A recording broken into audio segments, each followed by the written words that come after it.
everybody. Hi, friends. Well, from the dreary doldrums that is winter in Salt Lake City, Utah, It's Thank God I'm Atheist. the podcast. I'm Frank Feldman. And I'm Dan Beecher.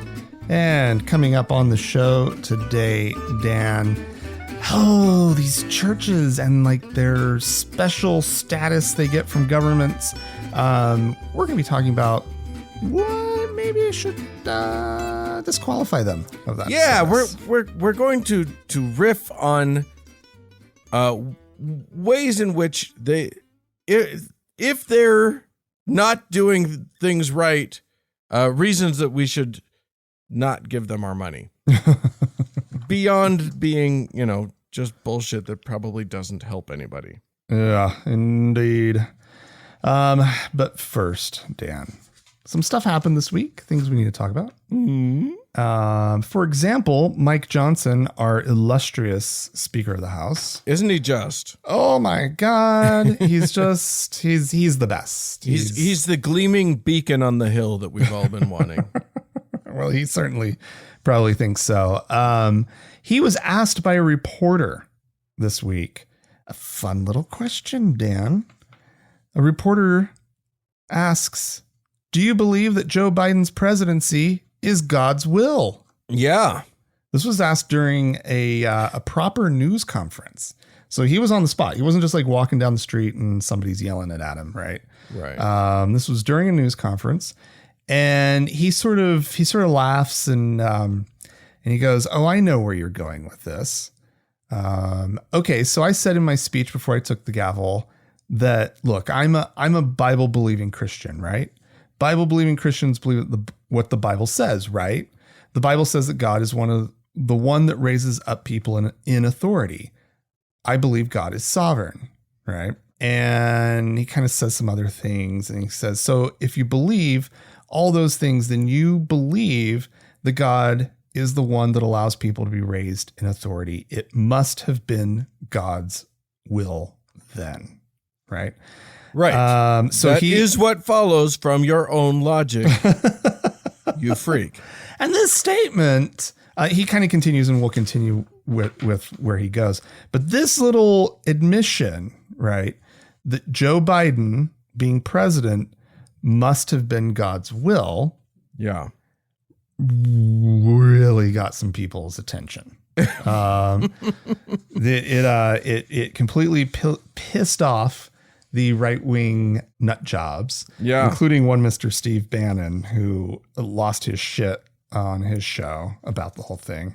Why? It's just the logical conclusion of the thing y'all have been saying the whole fucking time. I know. And at least if nothing else, Mike Johnson was put on the spot. So he had to he couldn't say no. Right. Because he knew the gotcha that would turn into. Right. I mean, it is a gotcha question, right? But it's also a question that is completely appropriate to pose. It's not gotcha. It's just, hey, you have skipped a step in your logic. Please, let's close the loop now. You said it. Does it apply evenly across everything? Because it has to, because that's how, infallible gods must work. Sure. Right. That's what you would think. Right. And so he at least went along with it and said, sure. Yeah. But then he continues, he goes, that's my belief, right? But I think that a nation makes a decision collectively because we're given the free will to do that. And I think we're going to make a much better choice as a country coming up this election cycle. So wait, is it God's will or is it the people's will? Right. Mr. Johnson, right? Like I'm not, that second line doesn't work with the first one. Which is what they always do and what they count on. Yeah. Like they count on the idea that they don't actually have to do logic. They can just say platitudes that directly conflict with each other and then move on.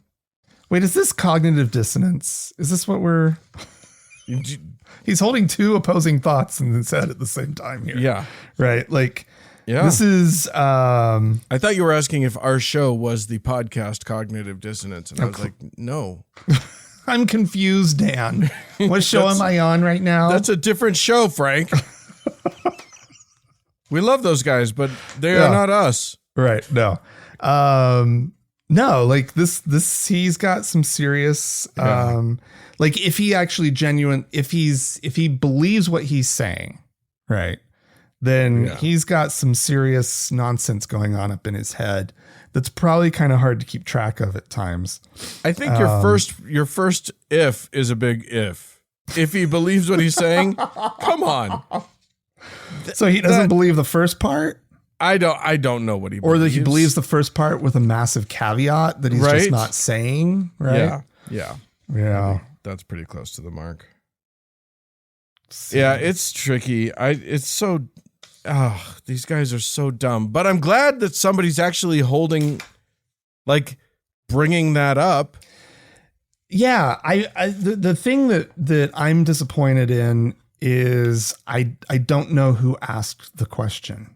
Oh.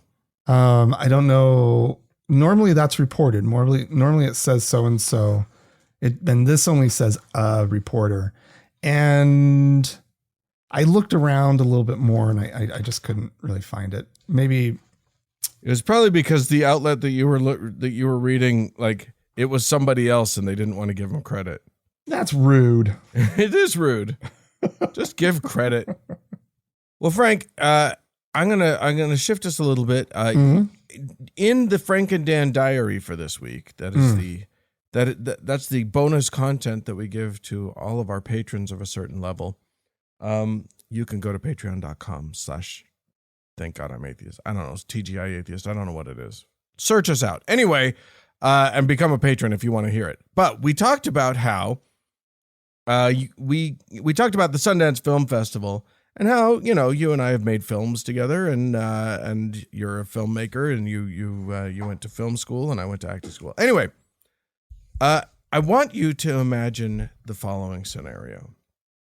You're a filmmaker. You make a small independent film. So far, I'm guessing you can relate to this. Indeed. It ends up going to a regional film festival. Okay. You're still with me? You're still relating? Yeah, that's okay. And does okay. This one gets picked up and put onto a streaming platform, and then suddenly it's pulled down from that platform by the government. What? And then you, the filmmaker, are charged with a crime. Okay. Well, this is the reality for a couple of filmmakers in Malaysia. Oh dear God! Okay. Who made a film in which, and this actually sounds like a kind of a cute film. It sounds very, very indie filmmaker. But it's a young girl whose mother is dying. Decides to start looking around at various religions to see if she can figure out where her mother is going to go when she dies. Okay. And so she, but here's the problem. This is Malaysia, and she's a Muslim. Yeah. And she is shown desiring to eat pork. She is shown pretending to drink holy water. And horror of horrors, her father supports her in her desire to leave Islam. Oh no.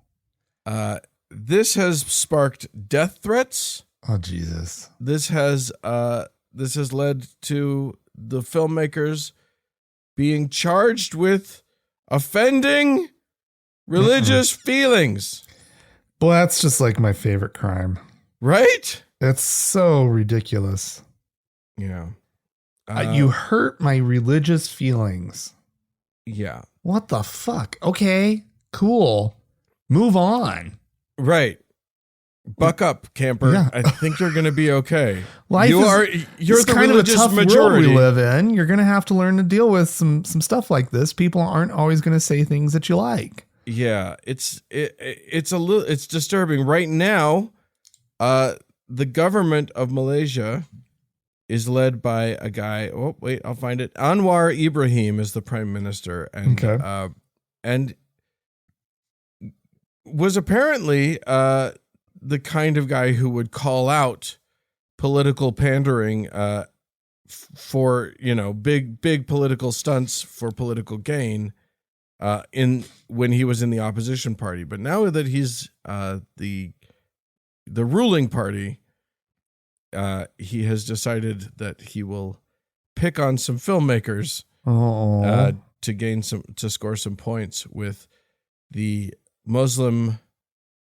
I mean, it's just Muslim nationalism, the way we have Christian nationalism here. Right. And let's be honest, we're not far off from this kind of laws taking effect here in the U.S.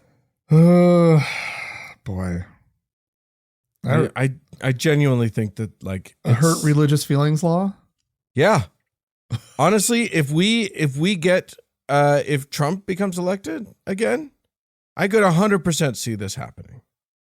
Oh, well, sure, because it wouldn't happen through any legitimate way. Well, no, I think at that point. I mean, look, like, the number this is not a law that's going to pass through our current sort of Congress. Right. I don't know. Like the way that they are, the concerted effort is being put forth to put outspoken Christian nationalists into our government. Yeah. If we're not vigilant against them, they'll get enough into Congress that this kind of law will go through. Sure. Yeah. Okay. And we don't have a Supreme Court that's exactly going to defend us at the moment from such things. So we are not immune, is all I'm saying. But yeah, I mean, for now, I suppose we're more safe than Malaysians. All right. Well, that's terrifying. Yeah. What I'm saying is, get your films into the festivals early. While you still can. Get grandfathered in. Oh, we're not using that term anymore. Anyway. All right, Dan. I've got the story. I'd like to go over to jolly old England for a minute, Dan. Oh, that is jolly. I've got the story of one Mr. Gavin Ashenden, who's the Queen Elizabeth's former chaplain, who spoke to a journalist and is heavily quoted apparently in an upcoming bombshell royal book. Oh my God. And he has some perspective that I think is really important about a future king, Dan. Okay. Prince William. Yeah. It is this Gavin Ashenden's perspective that William doesn't really share the Queen's Christianity. Oh. This is shocking, right? How will we survive it? That a younger person than the Queen or even his father, right, his ancient father, who apparently, according to Ashenden, he believes that the current king is maybe not super into the whole Anglican thing, but is definitely has a very strong spiritual life. Right. Whatever that means. Yeah, whatever. But he does not believe that William does at all. So Ashenden was the Queen's chaplain from 2008 to 2017. He says, I think it's very interesting and it's almost certainly true. William doesn't show any signs of being alive to the vibrancy of Christian faith. Oh, the vibrancy. The concern is really just, what about the vibrancy, Prince William? Have you considered how vibrant? And in that sense, he is very representative of his generation. But I don't think he understands the monarchy, because although lots of people have talked about disestablishing the Church of England and changing our constitutional arrangements, they're immensely complex and they go back through 500 years of legislation. Yeah.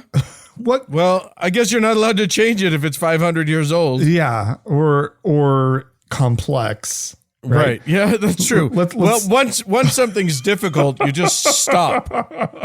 What we could do is have a referendum and have a republic and start all over again. Lots of countries do that. But unpicking and unwinding our present arrangements are beyond the scope of our resources. It would take an army of lawyers 10 years to do it. I'm just like, this is the country that went through Brexit? Yeah, like, exactly. You're unwilling to untangle and go through horrible upheaval. Yeah. And that one for no real purpose. Yeah. You know, I mean, this would be like doing something that a modern democracy, a modern society kind of tends to do, which is like having religion as like an official interwoven thing with our government. Maybe that's not the best idea.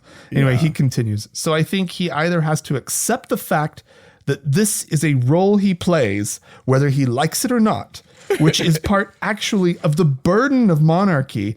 This guy's a scold, right? Like he's just like, but anyway, or if he feels that strongly and he can't do it, then step aside and abdicate and see if there's somebody else in the royal succession who can. Oh my God. I love it. I love that what has happened is that the people who want to defend religion realize that, like, I mean, and what he's defending is not religion so much as it is religion's place in government. Yeah. And I love that what he's stuck with is, like, he knows it's an indefensible position. Every argument that has been made trying to defend the position has been summarily shut down. And so what he's left with is, well, it's just way too complicated. It's so hard. Look, there's just no chance. It's impossible. Why would we employ lawyers to do this? There's hundreds of years of history here. I mean, that's hundreds. All it would take. Like he's also just made the case as to like why to do it. All it takes is a bunch of lawyers to just figure it out. That's it. We've got those. Congratulations. Like, you're not saying that it's like, it would be another thing to say, oh, I don't know. It would, and who cares if this was even true? It would irrevocably, change the nation, right? And for the worse, right? Which that's what you would have to say. Yeah. You would have to demonstrate that having a monarch who doesn't want anything to do with the Church of England, right, is going to damage the country. I also love that he really carefully linked the monarchy and the church to say, to sort of imply that, if they take the church out of the government, you're next. Oh, monarchy. That is, yeah. And I mean, come on. I mean, both should happen. Yeah. Like, come on, UK. Like we know, I mean, I'm not going to sit here and tell you how to run your country or anything, but like, I mean, why? What's going to happen is the royal family is kind of like I know Americans just watch a lot of Americans watch sort of the royal family from afar I mean, for me, it's just like sick fascination, right? Like I'm just sort of baffled and fascinated that like this thing could possibly still exist. And so I will I admit I picked up a copy of like People not too long ago because there was a story and I was like, I will skim this story real quick. But come on. It's time. It's complete. It feels like it's time. It's so dumb. It's so indefensible. Nobody wanted, I get it. You didn't want to disappoint Queen Elizabeth, right? You all grew up with her. Yeah. You couldn't kick her out, right? Right. But this guy, right? Come on. Or his son. None of you care about King William. None of you. You may have a fondness for him. You watched him grow up. You think he was a cute kid. Oh, what a sweet kid. Yeah. But it's not like anybody's like, oh yeah, we need William. That's necessary. That's you know what's gonna fix this country? More kinging. Yeah. We need to king harder is what we probably need to do. How much harder can we king? I feel like we could do it if we just really put our minds to it. We can king real hard. Oh, golly. Okay. I'm going to bring us right back here to our home state of Utah, where the annual worst thing that could happen is currently happening, which is the convening of the Utah State Legislature. Oh, my God. And it's so true. Bad this year. They, like all over the country, the conservatives are wildly emboldened and way off the deep end. So they're doing things like, certain laws are proposed, like laws of banning trans athletes, and I'm not even sure. I haven't even looked into what the law is. I just know that they're looking at an anti-trans law. I know. They're also doing they're doing the thing where they're trying to get rid of, and they probably will, almost certainly will get rid of inclusion, and what do they call those? The DEI, the EID, whatever it is. The diversity, inclusion, and something equity laws, probably, or rules. They're getting rid of those to make sure that they're getting them out of higher ed. Yeah. So that's great, because what we hated about Utah schools was all the damn diversity that was happening. But I want to talk about one, and you guys, when I talk about this, the way I'm going to talk about it, we're all going to keep to ourselves. Okay. We're not going to go tweeting about this. We're not going to spread this around. There is a bill on the books that I anticipate will probably pass. It is HB 269, and it is sponsored by Michael J. Peterson, Representative Michael Peterson, and it is the 10 Commandments in Public Schools bill. Now, this bill is going to require that every public school will have prominently placed a poster or framed copy of the 10 Commandments, and it has very specific language. Because you can't fuck with it. So it says what the language will be. It says the 10 Commandments, and then it says, "Thou shalt have no gods before me," and blah blah blah blah blah blah blah blah blah. Okay. And it says that the poster must be at least 16 inches wide and 20 inches tall. It can't contain any additional content or language. It's got to be durable. Oh, so you can't have a disclaimer. Right, or like pictures or whatever. Right. And the poster will be displayed. Anyway, blah blah blah. Here's what it doesn't say. Doesn't say what font. Doesn't say what color the font should be, what the letters should be. It doesn't say the size of the font. It doesn't say it can't be in wingdings. So, well, here's the thing. To my mind, anyone who's messed around at all with graphic design knows there's a lot of room to have fun with this. And the other thing that this bill says is that a school within the public education system, I'm reading directly from the bill here, a school within the public education system that does not display the 10 Commandments shall in legal terms means they are required to accept any offer of a privately donated poster or framed copy of the 10 Commandments that meets the requirements described in subsection 1, and B, display the donation in accordance with subsection 1. Now, I have brainstormed many fun ideas for how to make these posters. And assuming this law passes on the effective date, the date that the bill takes place, I am going to have posters made, and I am going to start distributing them to schools in Utah. Okay. I really want to do this. I'm taking my cue from the guy who did In God We Trust posters for Texas schools.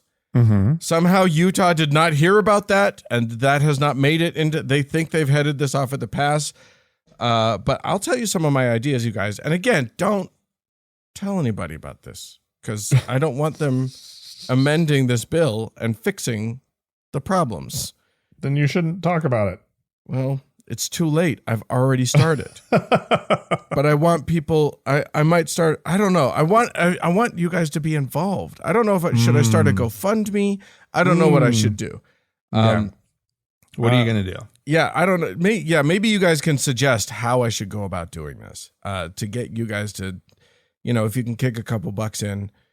But also submit. So what's your idea for the posters, Dan? I got a whole bunch of ideas. Like, for instance, write the word, write the 10. 10's real big. Like, it's the biggest thing on the page. Commandments is real little. And then the 10 commandments part just looks like it's small print at the bottom that just looks like it's the fine print. It just looks like boilerplate.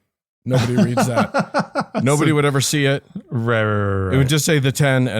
That was one idea. Okay.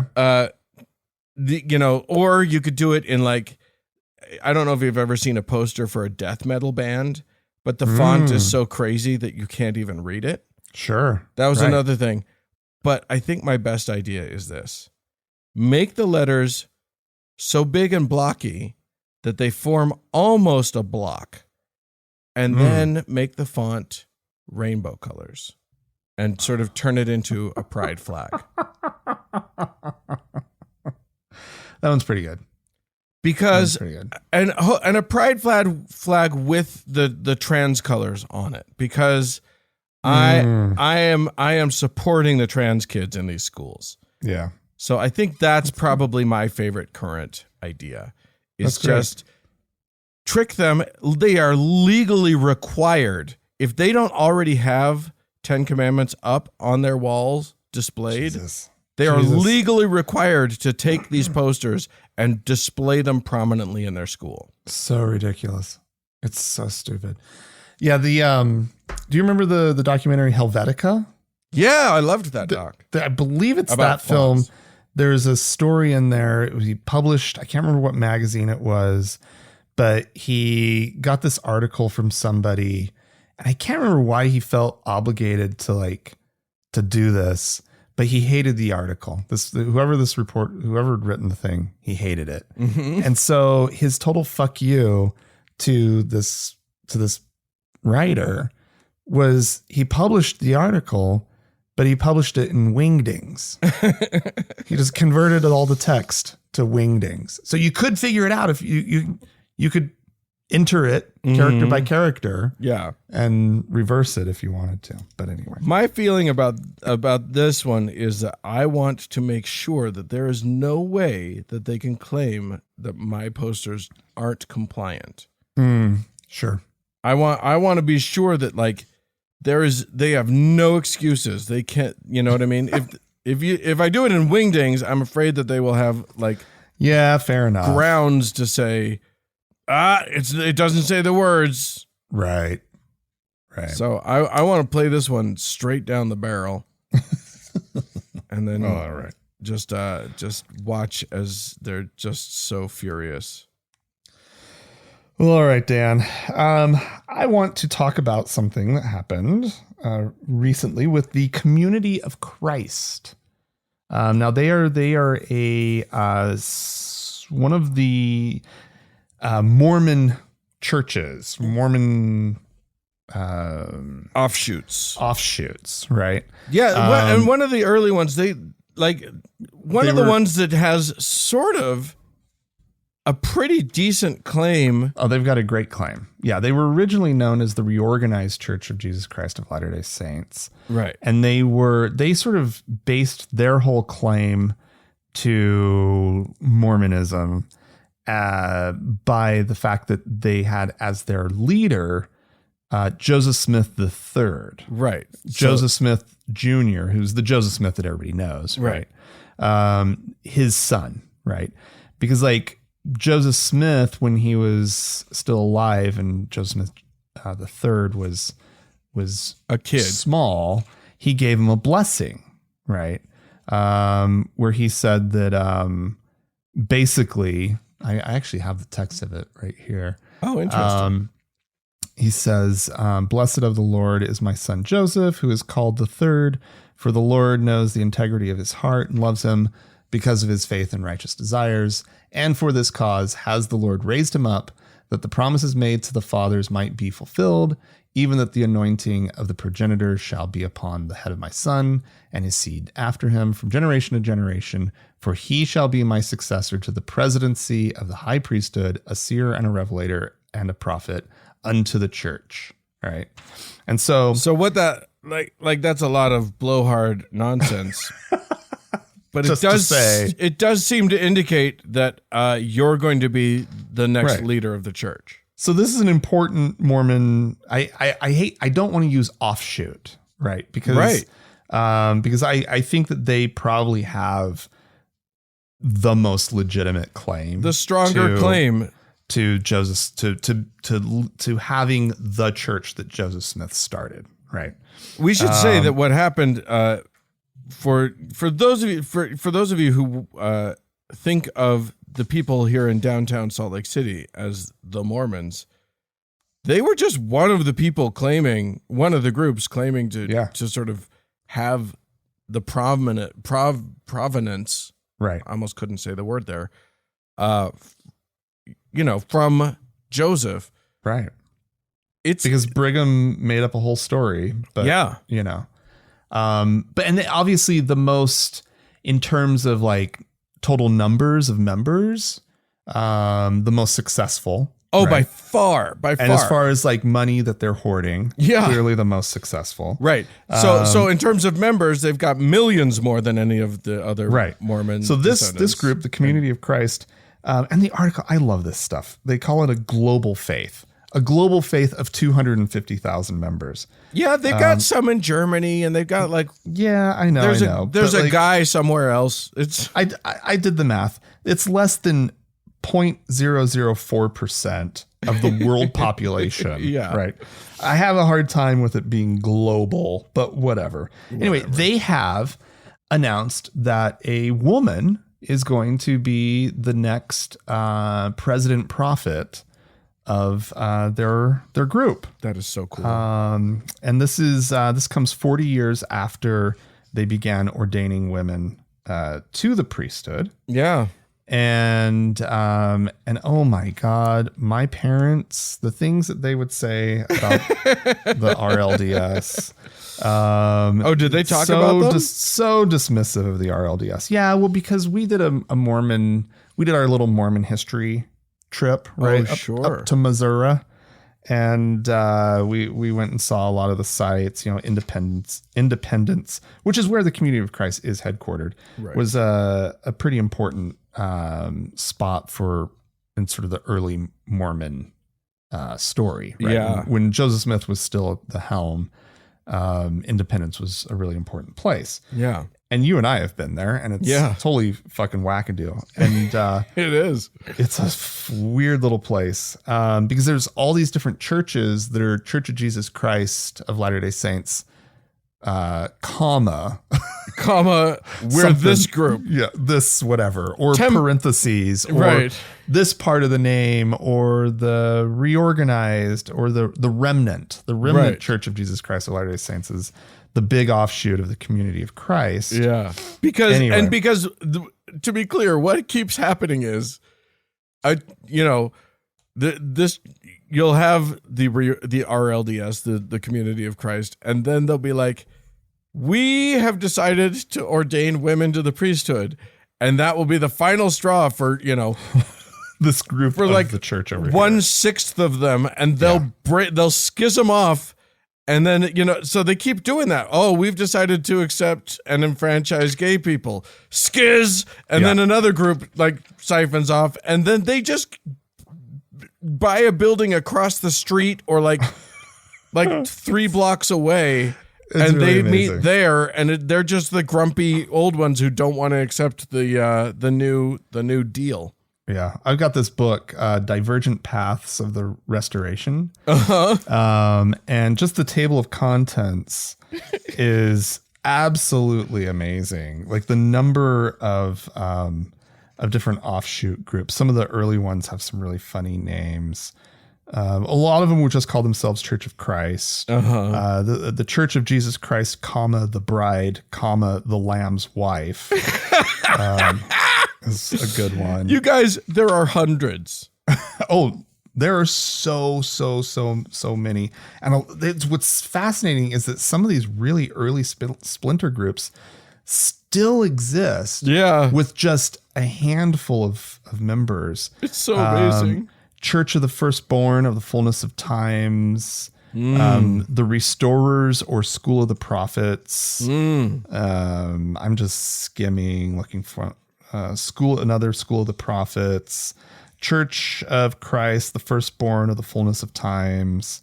And all of these have some sort of like, these aren't just people who were like, oh God, we're tired of this thing and we're going to go start at something else. These are splinters. They took some essence of Mormonism with them. And anyway, so the Church of Christ, the Community of Christ, which is the one that we're talking about, with Stacey D. Cram as the new head, they have proven to be kind of liberal, kind of cool, very open, to ideas like ordaining women. I think they're cool on the gay issue. I might be wrong about that, but I think I remember that. And they're sort of liberal Mormons. They still have the Book of Mormon. They have the Doctrine and Covenants, but they have some additional chapters that the downtown church doesn't have. And likewise, right? They don't fully agree on the last few chapters. Right. They, depending on the moment of skiz, right? Yeah. If you add more. Anyway. And then, so the article doesn't bring up tons that's terribly interesting. I just think it's fascinating that this group is out there and that they finally got a woman at the helm. Yeah, making the mainstream Mormons look real bad. Yeah, exactly. I wish they were better known. I wish Community of Christ was sort of known more broadly as kind of, so that they could legitimately make the Mormons look bad. Most mainstream Mormons don't even think about them. Many of them don't even know about them. Many don't know. Many are like, they go back to, to Missouri to do like a little, Mormon history tour. Yeah. And they're sort of confronted with it and they're like, what? What is this? Who are these weirdos? Because the Community of Christ has little visitor centers around town too. Yeah. Right. So the Mormons have their big setup, but it turns out that the Community of Christ has a really strong presence. Right. So they they've got their big temple. They call it a temple. Yeah. Even though it sort of fills the role that, say, like the tabernacle or the conference center fills for the Mormons, I guess. It's a big meeting hall. It's not where you go and do weird Masonic rituals. And so, Mormons are confronted with it. And I remember as a kid kind of learning about it and being very confused and feeling very weird about it. As well you would. Yeah. Because it's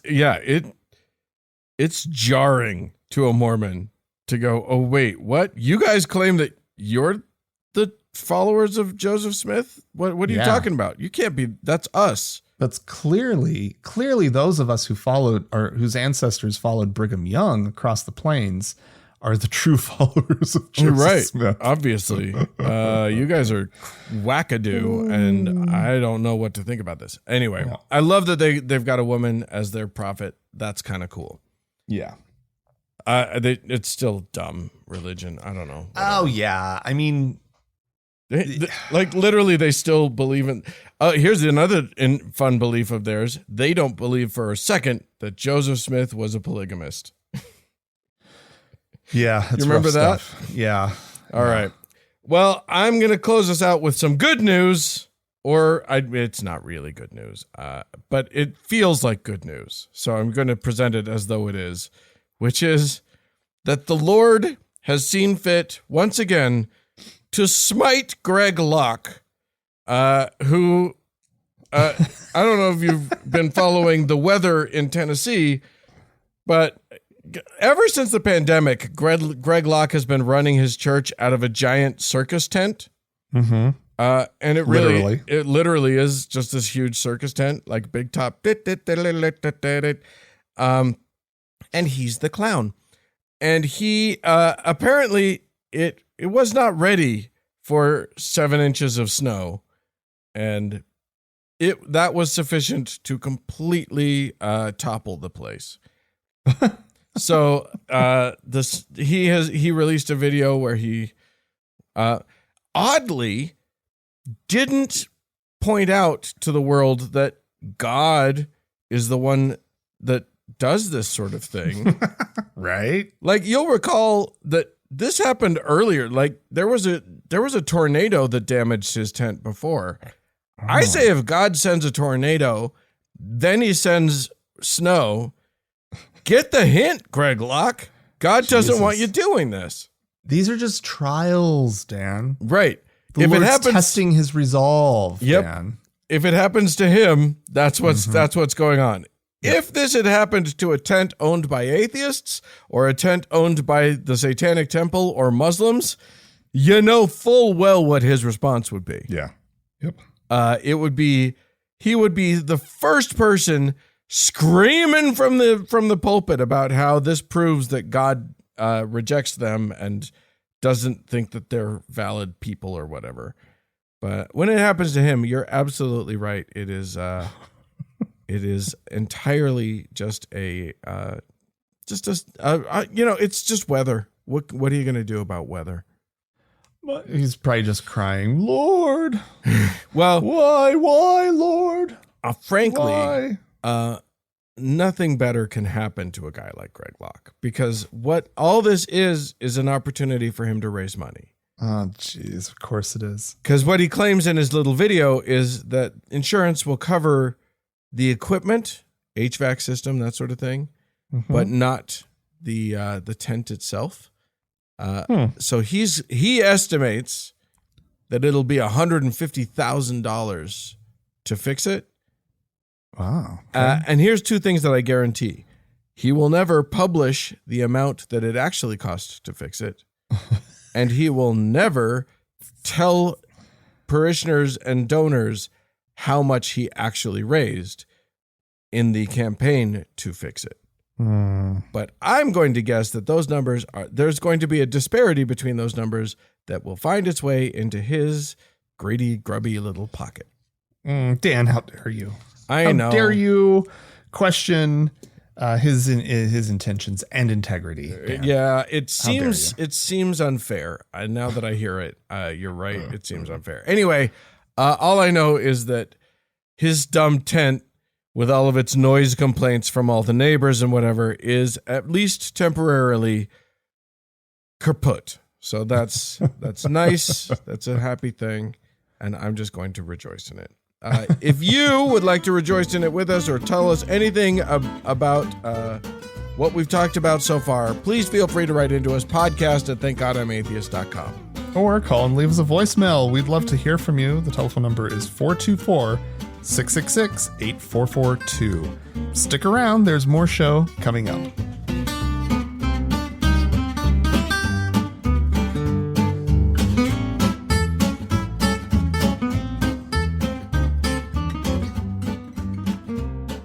Well, Frank, I had, we're going to try not to overload you, friends, with too much American politics in the next 8 months, 10 months, right? Whatever it is. It's going to be hard to avoid, but it's going to be unavoidable. We're going to do our best. But not today, because I had literally multiple options in terms of choosing what audio to play, where Christian nationalists decide that they don't have to say the quiet parts quiet anymore. So here's I decided to go with this one because it's an actual like elected politician. This is Oregon State Rep Werner Reschke, who has decided that he I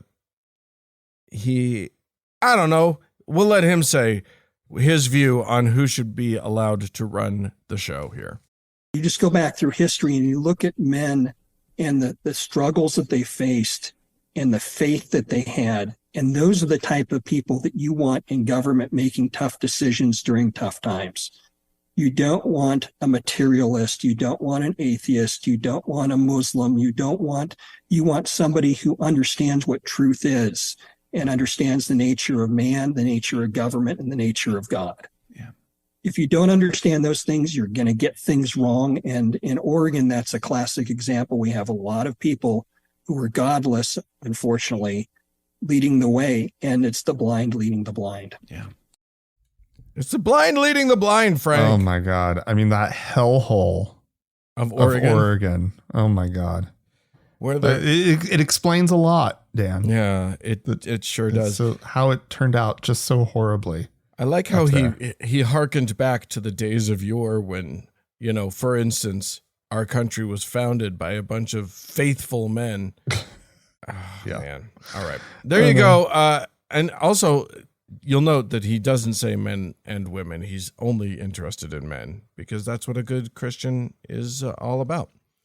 Yeah. It's, they're out there in numbers. 20 years ago, never would have guessed. Yeah. Right. 10 years ago. Yeah. Just didn't know all these assholes were still out there. I mean, I knew that there were people who thought like this. I didn't know that they were going to take power. Well, I didn't know that there would ever be enough of them. Right. Right.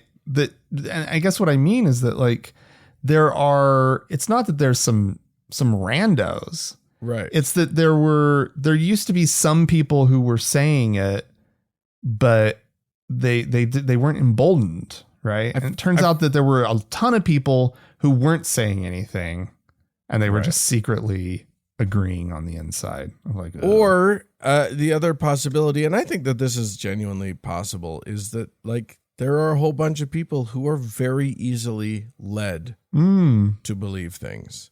And they didn't believe this before, but, they heard fucking Lindsey Graham say something or somebody that they like say something, Trump says something, and suddenly they're like, oh yeah, I think that makes sense. I think that might be right. Yeah, and that's very true. Then they're off to the races. Yeah.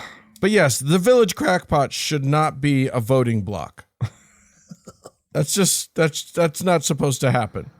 All right. Well, we had some dear people write into us and call into us. Indeed. And so let's get right to that. Dick wrote into us to say, hey, Frank and Dan, love the show.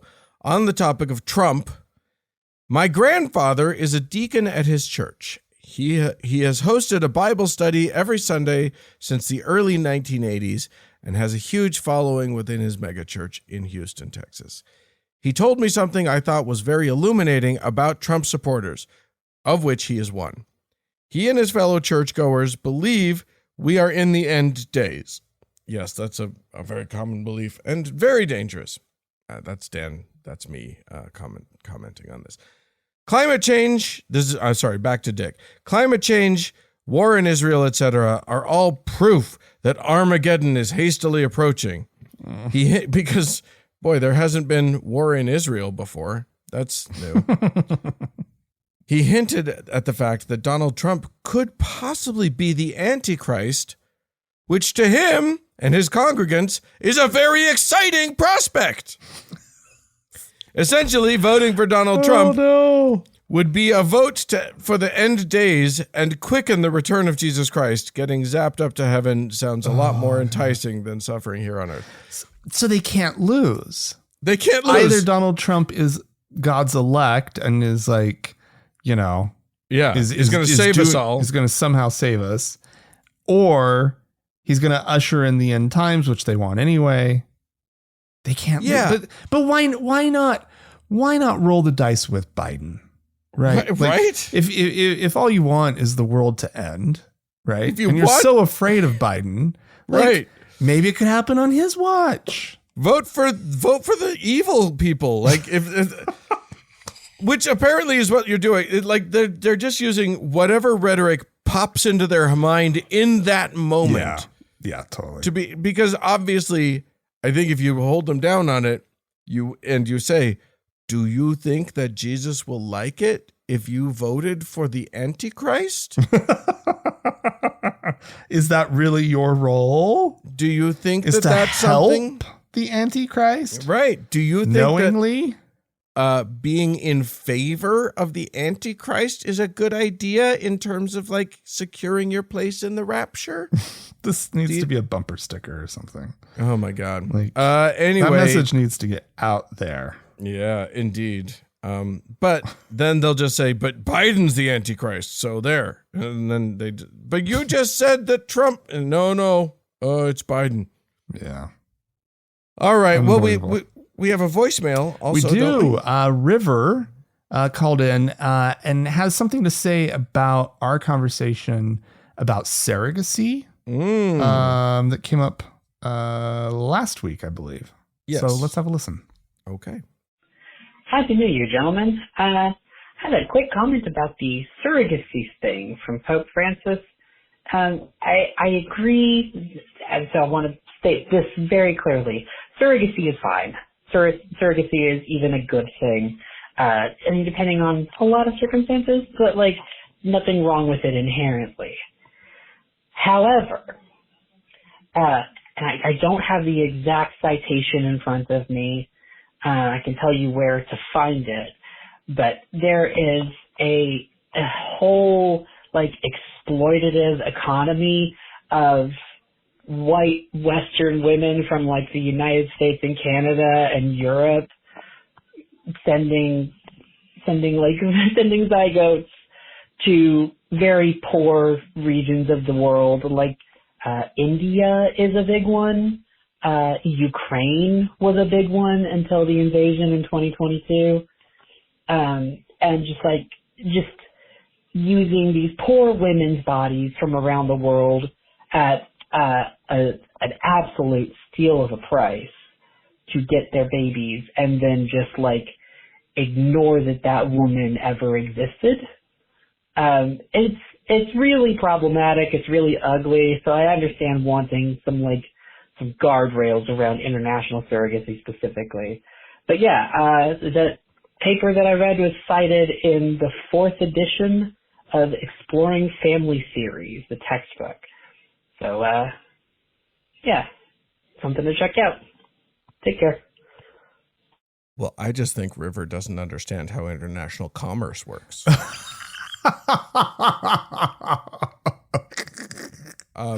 Clearly, it's the first world that takes advantage of the rest of the world. That's how it works. Why do you think our clothes are so cheap? Do you want to pay $300 for a pair of pants? Well, then. Okay. No, I'm just. Obviously, that's joking, friends. Yes. All of you friends out there who sometimes take me very literally, and then I get in trouble. Yeah. Anyway, interesting. Yeah, there you go. Thank you, River, for bringing that up, because because I think River's point is there's nothing wrong with it as a thing. In fact, it can be really great. However, like so many things in this world, that there's nothing wrong with the thing itself. There are those who will take advantage of it and find ways to make it gross. Yeah, so, don't be a dick. Yeah. Don't just let's not exploit people. Yeah. Who need money. Like, if you can't afford it here, you probably can't afford it anywhere or whatever. You know what I mean? Like, just treat people. I think that's treat people like people is the idea. Yeah. There you go. All right. We had some folk. We have some people to thank. People have heeded our call. We've said that, and this is absolutely true. It's a bad time for podcasting. People are not donating the way they used to, and we have felt the sting pretty hard. So we really appreciate the people who have come through for us. I'm going to start us off. We have a couple of donors over on PayPal. A one-time donation from Lee. Lee, you are now a teacher. Congratulations. Woohoo! You get magic powers equivalent to those of a 14-year-old Mormon boy. Wow. Pretty awesome. And Ellen, who is a priest in the Mormon Church, which sounds important. It is not. It is not. But you are important to us, Ellen, and thank you guys so much. And you have some folks to thank, I believe. I do indeed, Dan. We have 2 new patrons over on Patreon. We have 2 new deacons this week. We have Jason and Shannon. Ooh. So you guys can go pass the sacrament. Wonderful. Oh. And just have sort of random magic powers that no one ever seems to be able to use, but are nonetheless there when you need them. And most importantly, you get to walk down the aisles of the chapel not knowing what to do with your hands. With your clip-on tie and your short-sleeved button-down white shirt. I was always just like, once I hand the tray over, what do I do with my hand? What do I do with my hand? Just fold them gently in front of you. It's fine. Thank you guys so much. If you would like to be a donor, if you would like to help us out, help be part of making this show a thing, please feel free to do so. You can go to thankgodimatheist.com and click on the Support Us tab. You'll have the option of doing a one-time donation over on PayPal, or you can become a patron over on Patreon. And there are some bonus things that you can get over there, and it's just a nice thing to do. It's so cool. All right, and as always, Dan, we have our top donor to thank, our Lord and Savior, Davis. More show coming up.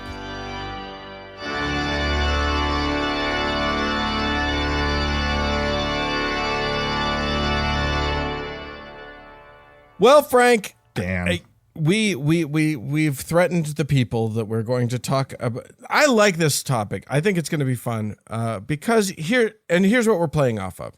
There was a story. We've talked about this story before, and so the update is that in Norway, listeners from before will remember that a little bit ago, I don't remember how long ago it was, Norway decided to deregister the Jehovah's Witnesses. Mm-hmm. Now, they have over 700 faiths or religions registered with Norway. And what that means is that I think basically they're like Germany, and they do the sort of forced tithe thing where part of your taxes are just your tithing, and then they just give it to the church, whatever church you're registered as. Why? It's a bad system. Germany, Norway, whatever. All of you guys that do that. Ugh. So the Jehovah's Witnesses have been used to getting around $1.5 million annually. Oh. For a long time. For 30 years they've been getting about that. Okay. And so it's, that's a pretty big blow. Yeah. To suddenly not get it. And the reason that they're not getting it anymore, the reason that was given was because the county governor of Oslo and Viken basically looked at the fact that Jehovah's Witnesses have a sort of required shunning of disfellowshipped members or members who leave voluntarily. Okay. And that shunning makes it basically is so psychologically damaging that it makes it's effectively a means of just not allowing people to leave. Okay. And they say if a person can't voluntarily leave your religion, you're being naughty. And you don't get to be one of the religions. Whoa. Okay. All right. I thought that was very interesting. We'll see. It's now going into the courts. The Jehovah's Witnesses are suing, and so okay. We'll see how that plays out. It's in the courts now. Sure. But it brings up an interesting question. Yeah. Of what is a legitimate reason to disqualify a group from being a religious group in, your country in or society. whatever, in society. And obviously, I think our stance would be, in a perfect world, why do any of them get any sort of recognition beyond just sort of like, oh, checkbox. Oh, you're a religious organization. Great. Yeah. Fine. Cute. But instead, we're not going to give you our money. We're not going to give you our money, or we're not going to effectively give you our money by giving you tax breaks. Right. Which is what we do here. We still give them money. Yeah. We just do it in the form of like, you don't have to pay taxes. You don't have to pay taxes. Yeah. So anyway. And they're working on laws all over our country where like they can funnel money to them directly. So great. Oh yeah. To like religious schools and whatnot. Yep. Yeah.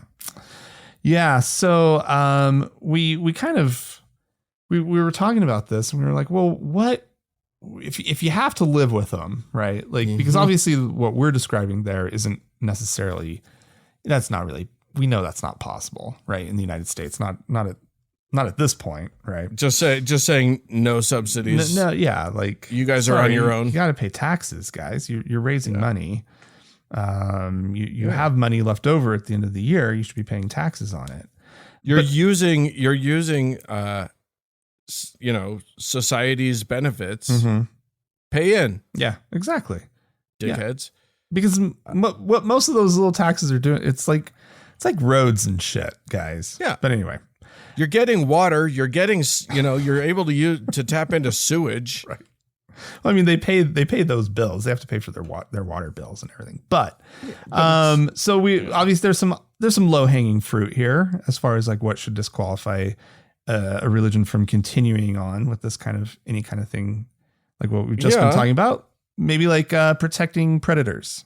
Yes, which is a big issue, right? I think that's a huge one. I think any religion that is, you get a whiff that they're protecting predators, you're on notice, buddy. And frankly, until you institute a robust program that can be overseen by outside forces to make sure that you are in compliance, no subsidies for you. Yeah, totally. Absolutely not. Sorry, Catholics. Oh, sorry, Mormons. Yeah. Sorry, Jehovah's Witnesses. Exactly. Sorry, all of them. Yeah. All of the churches. Yeah. Buddha boy. You added to this list equality.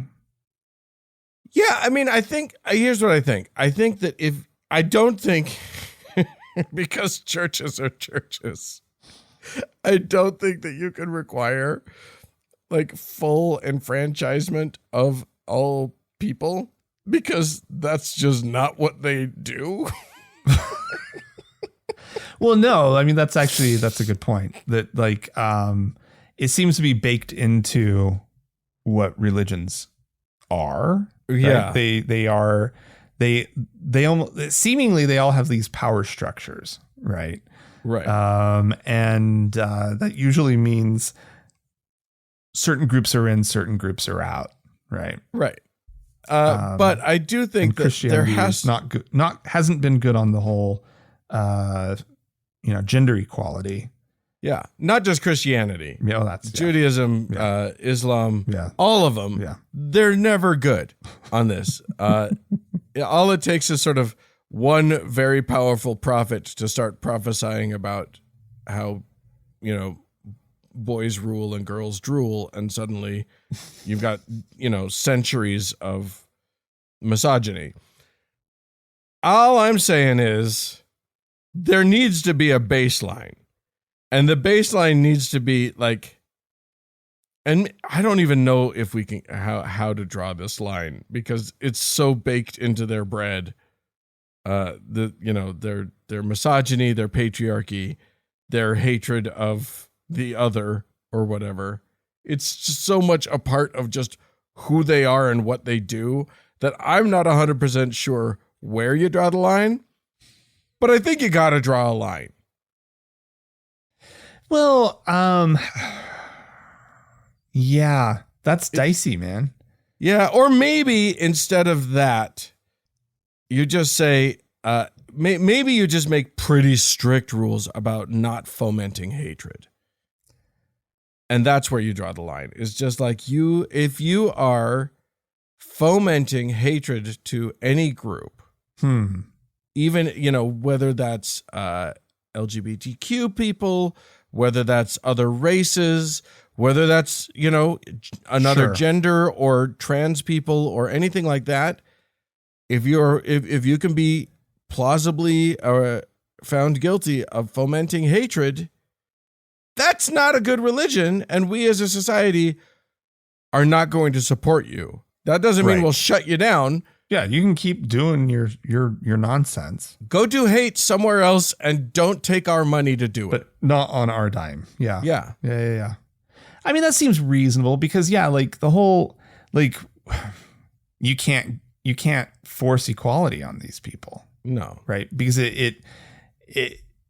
it's just so they have roles, right? Yeah. And if you don't fit into, that's so true, Dan.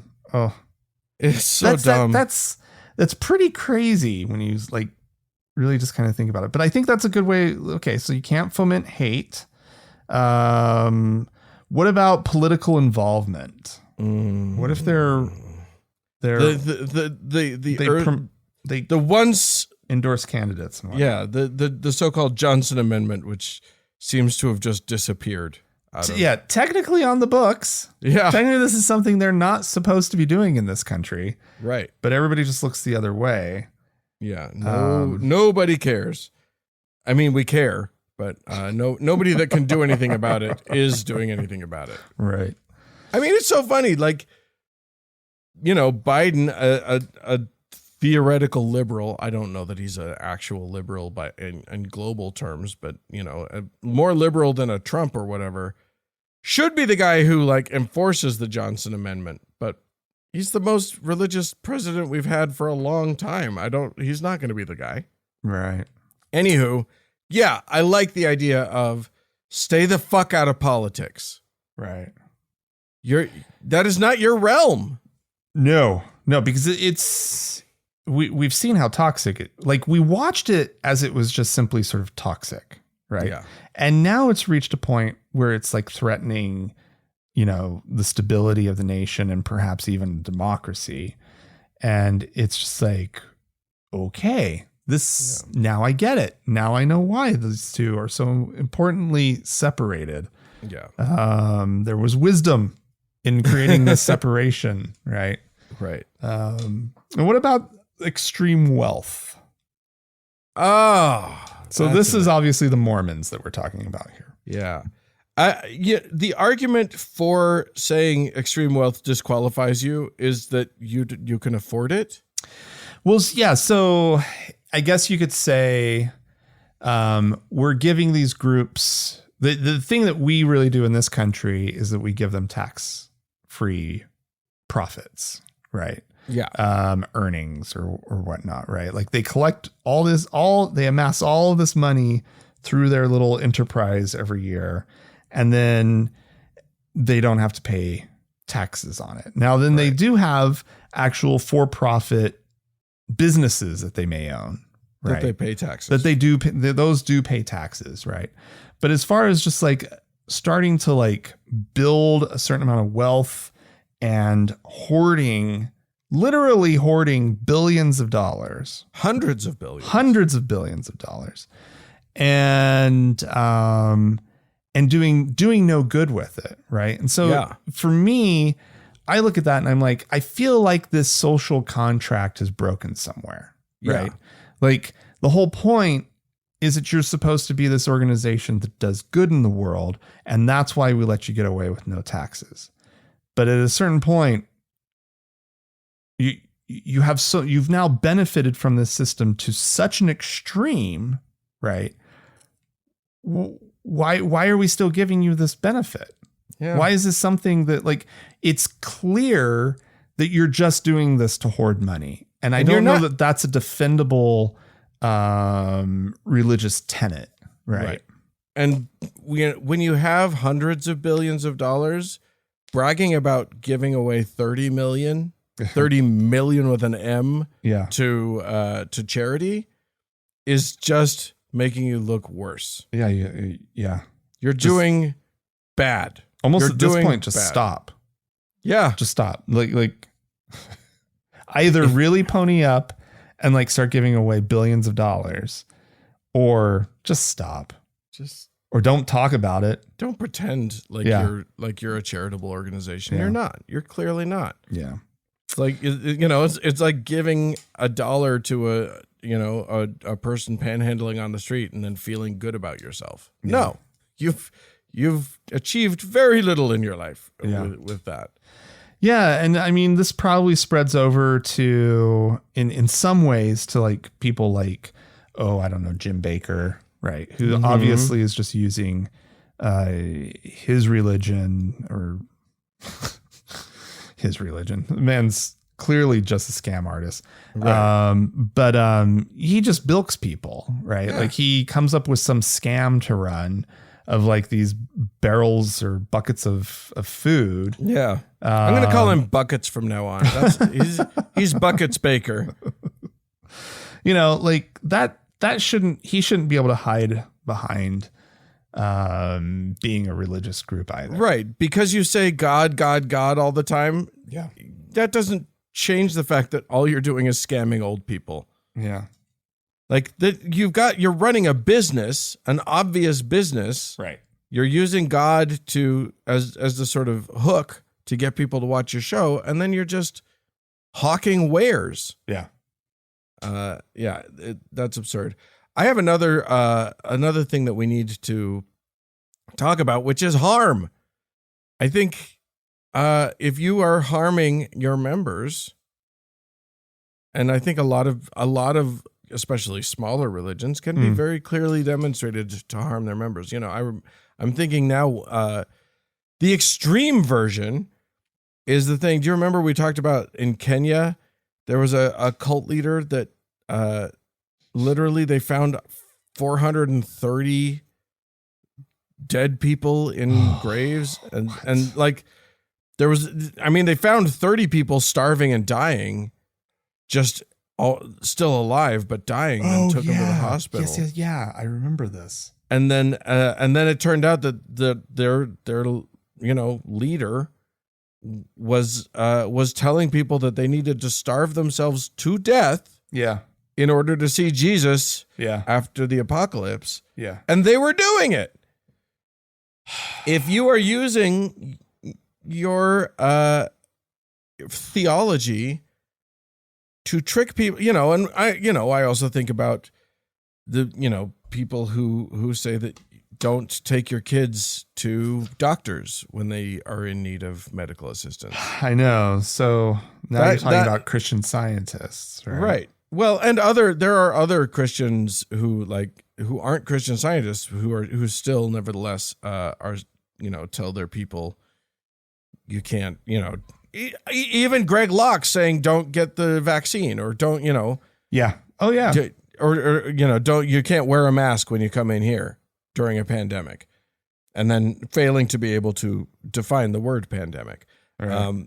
The idea is if you are actively causing harm to your people that we can demonstrate, you do not get government subsidies. Sorry. It's absurd. Indeed. Well, I think we have probably just stirred the pot, Dan. I think we've solved world problems once again.